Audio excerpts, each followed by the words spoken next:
வந்தவங்ககிட்ட காலையிலேருந்து எதுக்கும் பயப்படாதீங்க, உங்களை பார்த்தோன்னே எங்களுக்கு திகிரி வந்துருச்சுங்கிறாங்க, அதனால் நீங்கள் மாத்திரை வாங்கி சாப்பிடுங்கன்ட்டேன். முடியலங்கிறாங்க. கொடுத்து பாருங்கள், அவங்க சாப்பிடுவாங்க. ஜூஸ் வாங்கி கொடுங்க. சாப்பிட முடியல இந்த மாத்திரையை கொடுத்துட்டு ஜூஸ் கொடுத்து பழவுங்க, அப்புறம் டிஃபன் கொடுங்க, அப்புறம் நல்லா ஆகிடும்னு சொல்லியிருக்கேன். அப்புறம் அவங்க செஞ்சுக்கிட்டோம். அவ்வளோதான். என் பேர் வான்மதி. நான் ஆத்தூர் சேலம் மாவட்டத்துலேருந்து வரேன். என்னுடைய உடம்புநிலை முன்னைக்கு இப்போ பரவாயில்ல, நல்லா இருக்கேன். இது 9வது மாதம் மாத்திரை சாப்பிட்றதுக்கு வாங்கிறதுக்கு வந்திருக்கேன். முன்ன தொந்தரவு கொடுத்ததெல்லாம் இப்போ எதுவும் இல்லை, நல்லா இருக்கேன். இப்போ அந்த கொஞ்சம் உடம்பு அசரிக்க மட்டும் வரும், முன்னெல்லாம் இப்போ நல்லா இருக்கேன். மாத்திரையில் சாப்பிட்றதுனால எந்த தொந்தரவும் இல்லை. அப்போ அதுக்காக தான் இப்போ மறுபடியும் வந்திருக்கணும் காட்டுறதுக்கு. அவங்க என்ன சொல்கிறாங்களோ அதை அப்படி நம்ம நடந்துக்கணும். அவ்வளோ. ஒரு வருஷத்தில் அதை மாத்திரை தின்னதுமே ஃபஸ்ட்டு தின்னதுமே வயிறெல்லாம் ஒரு மாதிரி கடம்பட்டான்னு வயிற்று வலிச்சுட்டு தான் இருந்துச்சு. மருந்து திங்க திங்க திங்க அது ஒரு மாதிரி பீடிங்லாம் போக ஆரம்பிச்சது. நல்லாவே போச்சு உடம்பு. அது ஒரு நார்மல் கெட்டதெல்லாம் போகிற மாதிரி தான் நாங்கள் நினச்சிக்கிட்டோம். சாப்பிட்டோன்னா அது கொஞ்சம் இருக்க குறைஞ்சிக்கிட்டே வந்துச்சு. சாப்பிட அந்த வலி குறைஞ்சிட்டு வந்துச்சு. கிட்டத்தட்ட 4 மாதம் வரைக்கும் அந்த வலி இருந்துச்சு. 5வது மாதத்துலேருந்து வலி கொஞ்சம் நல்லா இருந்துச்சு, நார்மலுக்கு வந்துச்சு. கிட்டத்தட்ட 2 மாதத்தில் வலியே இல்லாமல் இருந்துச்சு. நல்லாவே இருக்கிறேன் உடம்பு. நானே தான் என்னுடைய வேலையெல்லாம் செஞ்சுக்கிறேன், ஒன்றும் பிரச்சனை இல்லை, நல்லா இருக்கேன். அதாவதுக்கு என்ன, நம்ம 8 வருஷம் நான் தூரம் மருந்து தான் இது ஆனதுக்கு அப்புறம் தான் எனக்கு நாங்கள் விட்டுட்டோங்கம்னு அசால்ட்டாக விட்டுட்டேன். அதுக்கப்புறம் ரொம்ப பீடிங்லாம் போகும் தான் நான் ஆஸ்பத்திரிக்கு போய் காட்டின உடனே அவங்க ஸ்கேன்லாம் எடுக்க சொன்னாங்க. எம்ஆர்ஐ ஸ்கேனு, இன்னொரு ஸ்கேனு, தரணில் போய் அதை எடுத்த பேர் சொல்ல தெரில எனக்கு. எல்லாம் எடுத்ததுக்கப்புறம் இந்த கேன்சருங்கிறது சொன்னாங்க. அந்த சதை அறுத்து அதுவும் கேன்ராவுக்கு போய் அதெல்லாம் எல்லா டெஸ்ட்டும் பண்ணிட்டு வந்துட்டோம். அப்புறம் தான் ஊசி தான் போட சொன்னாங்க. ஊசி போட மாட்டேன்னு நாங்கள் வேணான்ட்டான் என் தம்பி. அதனால் ஊசி போட்டால் உடம்புலாம் தாங்காது, நீ போடாத அப்படின்னு சொன்னதுனால நாங்கள் என் தம்பி யூடியூப்பில் கண்டுபிடிச்சி இதை சொல்லி இந்த மாத்திரை போய் நீ சாப்பிடு.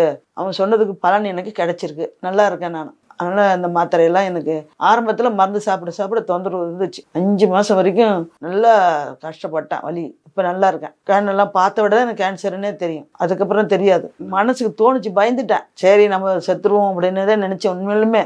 அப்புறம் அதெல்லாம் தம்பி கொஞ்சம் சாமானப்படுத்தி இருந்தால் இது அங்கே அதில் போய் இருக்கிறதுக்கு இதில் பார்த்து தின்னு நல்லா இருக்குது அப்படின்னு சொல்லி தான் இந்த மாத்திரை தின்னா உடம்புக்கு ஒத்து வரும், நீ போய் இதில் தின்னு அப்படின்னு சொன்னதுனால தான் இந்த மாத்திரைக்கு நாங்கள் வாங்கி சாப்பிட வந்தோம். சாப்பிட்டதுக்கு எந்த பலனும் இல்லை. என்ன வச்சுட்டு மட்டும் சார் எங்களுக்காக இன்னும் குறைச்சி போட்டாருன்னா ரொம்ப சந்தோஷப்படுவோம். இன்னும் நாங்கள் 20,000ங்கிறத இன்னும் கொஞ்சம் குறைச்சி போட்டால் அதாவது கீழே நம்மளுக்கு கீழே இருக்கிறவங்களுக்கு இன்னும் பயன்படும்ல. போன தடவை இதை சொல்லணும்னு நினச்சேன், சொல்ல மறந்துட்டேன். எங்கன்னா நடுத்தர வர்க்கத்துக்கெல்லாம் இந்த மாதிரி ஒரு அதிகமான ஒரு தொகைங்கும் போது கொஞ்சம் கஷ்டம். அந்த தொகையை மட்டும் இன்னும் கொஞ்சம் சார் கொஞ்சம் குறைச்சி போட்டாருன்னா இன்னும் மனசார வாழ்த்துவோம் அவரை. அவ்வளோதான். நாங்கள் ட்ரீட்மெண்ட்டே எடுக்கலைங்க. நாங்கள் எல்லாம் வெளியில் எங்கேயுமே எடுக்கலை. அவங்க சொன்னது எல்லாமே மாத்திரை எழுதி கொடுக்குமா, கேன்சருன்னு சொன்னதுமே அவங்க ஊசி தான் போட சொன்னாங்க. ஊசி போட சொல்லுன்னு கரண்டை வச்சுக்கணுன்னாங்க.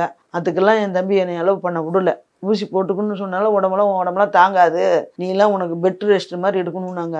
அந்த பெட் ரெஸ்ட் எடுக்கிறதுக்கு நீ இந்த மாத்திரை தின்னு, இதுலேயே நல்லா இடம் ஆகட்டும் அப்படின்ட்டான். அதனால் நாங்கள் இதுக்கே வந்துட்டோம். எனக்கு நான் என் வேலையை போகிற இப்போ நான் இதில் தான் செஞ்சுக்கிறேன். அப்போ அந்த 2 மாதம்லாம் வேலையே செய்ய முடியாமல் ரொம்ப டயர்டாக இருந்தேன். உடம்பு வேலையே செய்ய முடியாது, சோறாக்க முடியாது. உடனே ஒரு வேலை செஞ்சு போய் படுத்துக்குவேன். அப்படி தான் இருந்தேன். இப்போல்லாம் எல்லாம் நல்லா இருக்கேன். நானே என் வேலையெல்லாம் செஞ்சுக்கிறேன். எல்லாமே துணி துவைக்கிறது, சோறாக்கிறது, யானை வளர்க்குறது எல்லாமே நானே செஞ்சுக்கிறேன். துணியெல்லாம் கூட வாஷிங் மிஷின் போடுறதில்ல, கையிலே தான் துவைச்சிக்கிறது. அதுதான் ரொம்ப தொந்தரவு கொடுத்துட்டுன்னு சொன்னேன். வேலையை செய்ய முடியாது, ரொம்ப டயர்டாச்சு.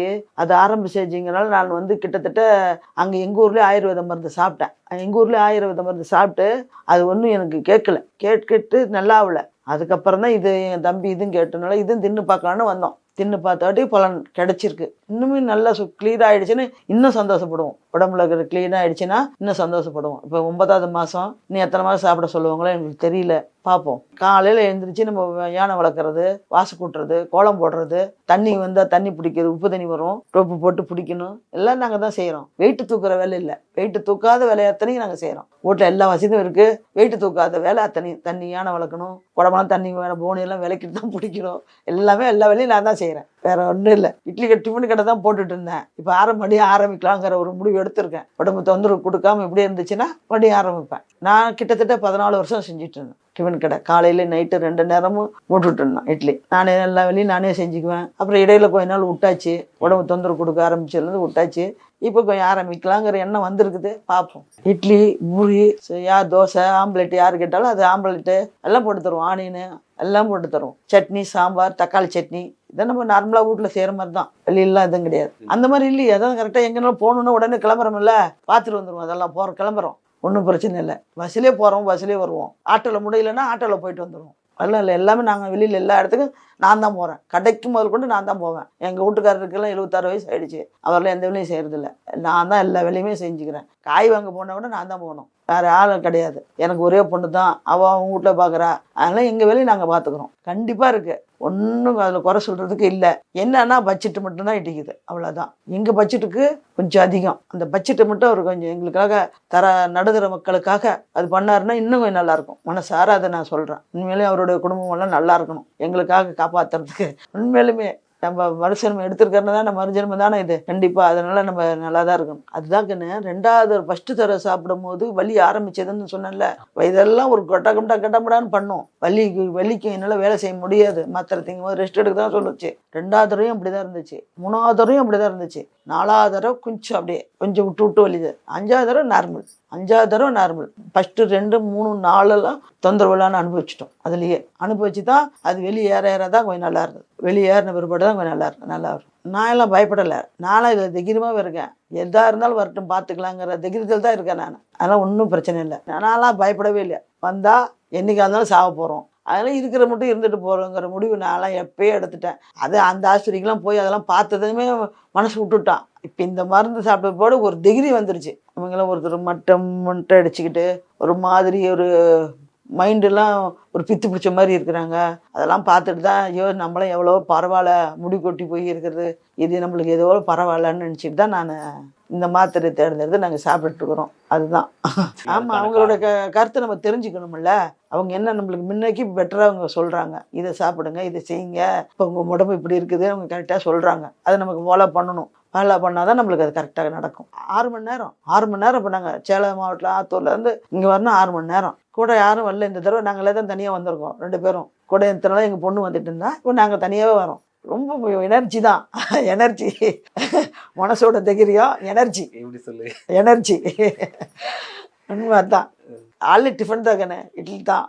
மத்தியானம் சாப்பாடு, நைட்டு டிஃபன் தான். மத்தியானம் ஒரு 12 மணிக்கு சுண்டல் ஒன்று, ஜூஸ் குடிப்பேன். ஜூஸ் எந்த ஜூஸ் வேணாலும் ஒன்று குடிச்சிக்கிறது. நெல்லிக்காய் ஜூஸு, ஆப்பிள் ஜூஸு, அப்புறம் சாத்துக்குடி, மாதுளம்பழம் ஜூஸு, எல்லாம் எது எந்த நேரத்துக்கு எது இருக்கோ அது ஒன்று குடிச்சிக்கிறது. ஒன்றும் பிரச்சனை இல்லை. கண்டிப்பாக நல்லா சொல்லுவேன் நான். வந்தவங்ககிட்ட காலையிலேருந்து எதுக்கும் பயப்படாதீங்க, உங்களை பார்த்தோன்னே எங்களுக்கு டிகிரி வந்துருச்சுங்கிறாங்க, அதனால் நீங்கள் மாத்திரை வாங்கி சாப்பிடுங்கன்ட்டேன். முடியலங்கிறாங்க, கொடுத்து பாருங்கள், அவங்க சாப்பிடுவாங்க. ஜூஸ் வாங்கி கொடுங்க. சாப்பிட முடியல இந்த மாத்திரையை கொடுத்துட்டு ஜூஸ் கொடுத்து பழவுங்க, அப்புறம் டிஃபன் கொடுங்க, அப்புறம் நல்லா ஆகிடும்னு சொல்லியிருக்கேன். அப்புறம் அவங்க செஞ்சுக்கிட்டோம், அவ்வளோதான். ஐயோ, அதை கண்டிப்பாக அணுகணும் டாக்டரை.